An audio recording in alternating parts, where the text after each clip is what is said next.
So welcome to continue.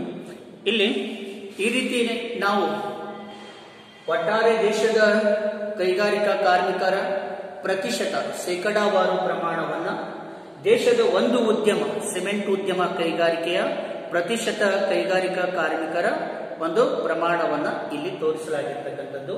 So ಇದರಲ್ಲಿ ಇದನ್ನ minus ಮಾಡ್ತಾ ಹೋದಾಗ ಅಲ್ಲಿ ಸೊ ಅದರ ವ್ಯಾಲ್ಯೂ ವ್ಯತ್ಯಾಸಾತ್ಮಕ value differentiation value there will be indicated in fourth column. So ಹಾಗಾಗಿ ಇಲ್ಲಿ so total workers of the northern region in the countries ಅಂದ್ರೆ ದೇಶದ ಒಟ್ಟಾರೆ ಕೈಗಾರಿಕಾ ಕಾರ್ಮಿಕರ ಪ್ರತಿಶತ ಪ್ರಮಾಣವನ್ನ 4 ವಲಯಗಳಲ್ಲಿ ತೋರಿಸಿರ್ತಕ್ಕಂಥದ್ದು. Northern, southern, eastern, western.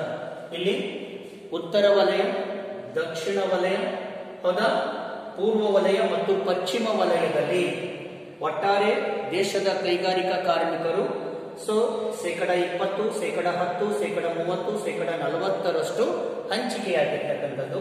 ಹಾಗೆಯೇ ಒಂದು ದೇಶದ ಪ್ರತಿಷ್ಠಿತ ಕೈಗಾರಿಕೋದ್ಯಮ ಸಿಮೆಂಟ್ ಕೈಗಾರಿಕೆಯಲ್ಲಿ ಕಾರ್ಯನಿರ್ವಹಿಸ್ತಾ ಇರ್ತಕ್ಕಂತಹ ಕಾರ್ಮಿಕರನ್ನ 4 ವಲಯಗಳಲ್ಲಿ ನಾವು ಹಂಚಿಕೆ ಮಾಡಿದ್ದೀವಿ. ಸೊ ಇಲ್ಲಿ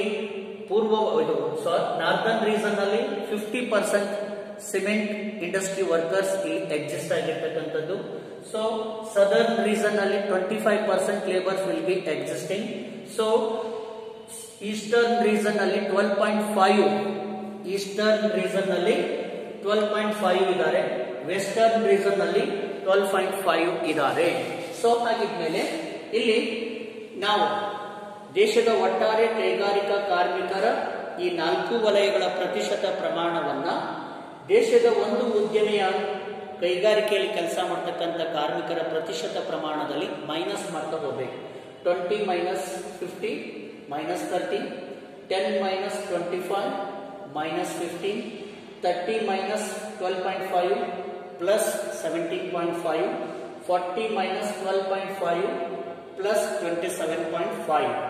ಸೊ ಈ ರೀತಿ ಮಾಡಿದಾಗ ಇಲ್ಲಿ ವ್ಯತ್ಯಾಸಾತ್ಮಕ ವ್ಯಾಲ್ಯೂ ಏನು ಬಂದಿರುತ್ತೆ. So the value of differentiations. So ಇಲ್ಲಿ positive sum of plus divisions add up. ಇಲ್ಲಿ ಧನಾತ್ಮಕ ವ್ಯತ್ಯಾಸಾತ್ಮಕ ಮೌಲ್ಯವನ್ನ ಒಟ್ಟುಗೂಡಿಸಬೇಕು. Sum of plus divisions add up 17.5 plus 27.5 is equal to 45. So the coefficient of localization, so 45 divided by 100 is equal to 0.45. so this is the value of coefficient of localization. so ಇಲ್ಲಿ ಧನಾತ್ಮಕ ವ್ಯತ್ಯಾಸಾತ್ಮಕ ಮೌಲ್ಯವನ್ನ ಕೂಡಿಸಬೇಕು. 17.5 plus 27.5 ಎಷ್ಟಾಗುತ್ತೆ? 45 ಆಗುತ್ತೆ. So ಆಗ ಸ್ಥಳೀಕರಣದ ಗುಣಕದ ಮೌಲ್ಯ so ಅದನ್ನ ಬಂದಿರತಕ್ಕಂತಹ ಈ ವ್ಯತ್ಯಾಸಾತ್ಮಕ ಧನಾತ್ಮಕ ಮೌಲ್ಯವನ್ನು ಕೂಡಿಸಿದಾಗ ಅದನ್ನ 100ರಿಂದ ಭಾಗಿಸಬೇಕು. 100ನಿಂದ ಡಿವೈಡ್ ಮಾಡಬೇಕು. 45 ಡಿವೈಡೆಡ್ ಬೈ 100 ಅವಾಗ ಎಷ್ಟಾಗುತ್ತೆ? 0.45. ಸೊ ಆಗ ಅಲ್ಲಿ ಸ್ಥಳೀಕರಣದ ಗುಣಕದ ಮೌಲ್ಯ ಸೊ 0.45 ಇದೆ ಎಂಬ ಅರ್ಥವನ್ನ ಸೂಚಿಸ್ತಾ ಇರ್ತಕ್ಕಂಥದ್ದು. ಇನ್ this example the coefficient of localization is moderately localized in the northern region. ಈ ಉದಾಹರಣೆ ಏನನ್ನ ಸೂಚಿಸುತ್ತೆ ಅಂತಂದ್ರೆ ಇಲ್ಲಿ ಕೈಗಾರಿಕೆಗಳನ್ನ ವಿಕೇಂದ್ರೀಕರಣ ಮಾಡಬೇಕು ಅಂದ್ರೆ ಮಧ್ಯಮ ಪ್ರಮಾಣದಲ್ಲಿ ವಿಕೇಂದ್ರೀಕರಣ ಮಾಡಬೇಕು. ಸೊ ನಾನು ಅವಾಗಲೇ ಹೇಳಿದ್ದೆ ಫಸ್ಟ್ಗೆ ಕೋಯಿಫಿಷಿಯಂಟ್ ಆಫ್ ಲೋಕಲೈಸೇಷನ್ ವ್ಯಾಲ್ಯೂ 0 ಇತ್ತು ಅಂತಂದ್ರೆ ಕೈಗಾರಿಕೆಗಳನ್ನ ಸಂಪೂರ್ಣವಾಗಿ ಡಿಸೆಂಟ್ರಲೈಸೇಷನ್ ಮಾಡಬೇಕು. ಹೌದಾ? ವಿಕೇಂದ್ರೀಕರಣ ಮಾಡಬೇಕು ಅಂದ್ರೆ ದೇಶದ ವಿವಿಧ ಪ್ರದೇಶಗಳಲ್ಲಿ ಅವುಗಳನ್ನ ಹಂಚಿಕೆ ಮಾಡಿ ಸ್ಥಾಪನೆ ಮಾಡಬೇಕು ಎಂಬ ಅಂಶವನ್ನ ಸೂಚಿಸ್ತಕ್ಕಂಥದ್ದು. Suppose the coefficient of localization value is equal to 1. So and that circumstances all the industries there will be concentrated in a particular region, particular place. ಒಂದು ವೇಳೆ ಸ್ಥಳೀಕರಣದ ಗುಣಕದ ಮೌಲ್ಯವು 1ಕ್ಕೆ ಸಮಾನವಾಯಿತು ಅಂತಂದ್ರೆ ಆಗ ದೇಶದ ಕೈಗಾರಿಕೆಗಳನ್ನ ಒಂದು ನಿರ್ದಿಷ್ಟ ಪ್ರದೇಶದಲ್ಲಿ ಏನ್ ಮಾಡಬೇಕು? ಕೇಂದ್ರೀಕರಣ ಮಾಡಬೇಕು ಎಂಬುದನ್ನ ಸೂಚಿಸ್ತಾ ಇರ್ತಕ್ಕಂಥದ್ದು. ಒಂದು ವೇಳೆ ಸೊ ಇಲ್ಲಿ 0 ಮತ್ತು 1ರ ಮಧ್ಯ ವ್ಯಾಲ್ಯೂ ಬಂದಾಗ, ಸಪೋಸ್ ಇಲ್ಲಿ 0.45 ಬಂದಿದೆ ಅಂದ್ರೆ ಇಲ್ಲಿ coefficient of localization value is 0.45 ಇದೆ. ಅಂದ್ರೆ ಈ ಕಡೆ 0ನೂ ಅಲ್ಲ, ಈ ಕಡೆ 1 ಅಲ್ಲ. ಹಾಗಿದ್ರೆ ಸೊ ಅಲ್ಲಿ 0.45 ಇದೆ ಅಂತಂದ್ರೆ ಮೀಡಿಯಂ ಬೇಸ್ ಮೇಲೆ ನಾವು ಇಂಡಸ್ಟ್ರಿಗಳನ್ನ ಡಿಸೆಂಟ್ರಲೈಸ್ ಮಾಡಬೇಕು. ಯಾವ ವಲಯದಲ್ಲಿ ಕೈಗಾರಿಕೆಗಳ ಪ್ರಮಾಣ ಕಡಿಮೆ ಇದೆಯೋ ಆ ವಲಯಗಳಿಗೆ ಕೈಗಾರಿಕೆಗಳನ್ನ ಹಂಚಿಕೆ ಮಾಡಬೇಕು. ಹಾಗಿದ್ರೆ ಈ ಅಂಕಿಅಂಶಗಳ ಪ್ರಕಾರ ಸೊ ಇಲ್ಲಿ ನಾರ್ದರ್ನ್ ರೀಸನ್ ನಲ್ಲಿ, ಉತ್ತರ ವಲಯದಲ್ಲಿ ಕೈಗಾರಿಕೆಗಳ ಕೇಂದ್ರೀಕರಣದ ಪ್ರಮಾಣ ಬಹಳಷ್ಟು ಕಡಿಮೆ ಇದೆ. ಹಾಗಿದ್ದಾಗ ಸೊ ಉತ್ತರ ವಲಯದಲ್ಲಿ ಕೈಗಾರಿಕೆಗಳನ್ನ ಕೇಂದ್ರೀಕರಿಸಬೇಕು ಅಥವಾ ಅಲ್ಲೇ ಸ್ಥಾಪನೆ ಮಾಡಬೇಕು ಎಂಬುದನ್ನ ಈ ಒಂದು ಉದಾಹರಣೆ ಸೂಚಿಸತಕ್ಕಂಥದ್ದು. In this example the coefficient of localization is moderately localized in the northern region. Thus the above the formula gives coefficient of localization, for example the degree of localization. So ಇದು ಈ ಸ್ಥಳೀಕರಣದ ಗುಣಕ ಏನನ್ನ ಸೂಚಿಸುತ್ತದೆ ಅಂತಂದ್ರೆ ಕೈಗಾರಿಕೆಗಳನ್ನ ಎಲ್ಲಿ ಕೇಂದ್ರೀಕರಿಸಬೇಕು ಎಂಬುದನ್ನು ಸೂಚಿಸತಕ್ಕಂಥದ್ದು. ಅದರ ಮೌಲ್ಯದ ಆಧಾರದ ಮೇಲೆ ಸೊ ಸ್ಥಳೀಕರಣದ ಗುಣಕದ ಮೌಲ್ಯ 0 ಆಗಿತ್ತು ಅಂತಂದ್ರೆ ಕೈಗಾರಿಕೆಗಳನ್ನ ಸೊ ವಿಭಜನೆ ಮಾಡಬೇಕು, ವಿಕೇಂದ್ರೀಕರಣ ಮಾಡಬೇಕು, ದೇಶದ ಬೇರೆ ಬೇರೆ ಭಾಗಗಳಲ್ಲಿ ಹಂಚಿಕೆ ಮಾಡಬೇಕು ಎಂಬುದನ್ನು ಸೂಚಿಸುತ್ತದೆ. ಸ್ಥಳೀಕರಣದ ಗುಣಕದ ಮೌಲ್ಯ 1ಕ್ಕೆ ಸಮಾನವಾಗಿತ್ತು ಅಂದ್ರೆ ಕೈಗಾರಿಕೆಗಳನ್ನ ಯಾವುದಾದ್ರೂ ಒಂದು ನಿರ್ದಿಷ್ಟ ಪ್ರದೇಶದಲ್ಲಿ ಮಾತ್ರ ಸ್ಥಾಪನೆ ಮಾಡಬೇಕು ಎಂಬುದನ್ನು ಸೂಚಿಸತಕ್ಕಂಥದ್ದು. ಇನ್ ಬಿಟ್ವೀನ್ ವ್ಯಾಲ್ಯೂ ಬಂತು ಅಂತಂದ್ರೆ 0 and 1 ಇನ್ ಬಿಟ್ವೀನ್ ವ್ಯಾಲ್ಯೂ ಬಂತು ಅಂತಂದ್ರೆ ಮಧ್ಯಮ ಪ್ರಮಾಣದಲ್ಲಿ ಕೈಗಾರಿಕೆಗಳನ್ನ ವಿಕೇಂದ್ರೀಕರಣ ಮಾಡಬೇಕು ಎಂಬುದನ್ನ ಇದು ಸೂಚಿಸ್ತಾ ಇರ್ತಕ್ಕಂಥದ್ದು. On the basis of coefficient of localisation all industries of A country could be divided into 3 categories: high, medium and low coefficient of industry.